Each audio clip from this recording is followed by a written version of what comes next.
Hi, this is Dustin, owner of Ridgeline Aquatics. Today we're going to be taking a look at two huge categories of corals, small polyped scleractinian and large polyped scleractinian. Scleractinia is the scientific classification of corals that build a hard skeleton, and a scleractinian is simply a coral belonging to this group. Often, hobbyists will replace the word scleractinian with the word stony, because it's a heck of a lot easier to say, and it roughly translates into the same information. Even with this word replacement, these terms are still a bit of a mouthful, and so we will further shorten them to the abbreviations of SPS and LPS. These coral categories are large, informal groups that simply refer to the size of a coral's polyps, and nothing more. But what's a polyp? A polyp is the individual unit of the coral structure. They are roughly cylindrical, attached to the skeleton on one end, and have tentacles and their mouth at the other. Their tentacles are armed with stinging cells, or nematocysts, to catch food from the water. These corals are colonial animals.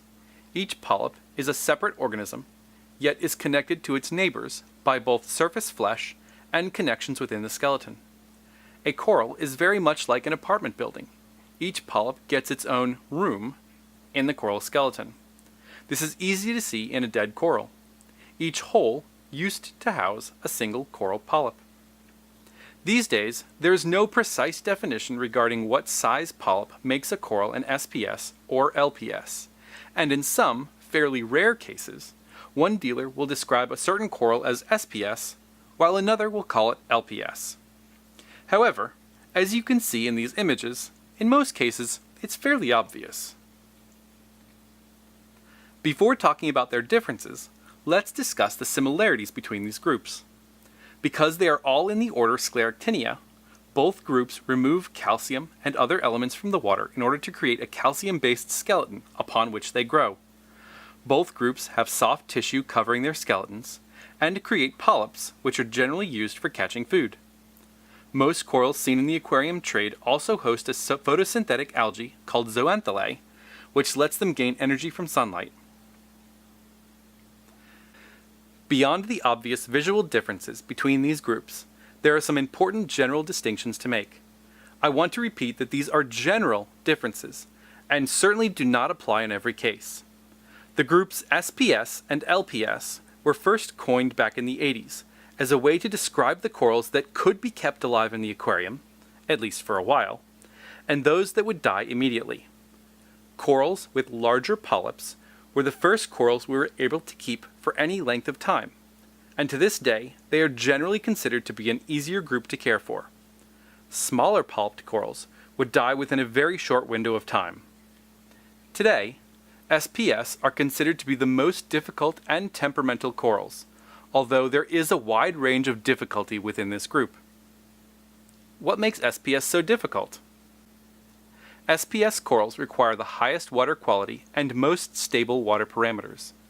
SPS corals generally require more light than LPS, and SPS require more water flow, and do the best if the currents alternate directions instead of flowing the same way.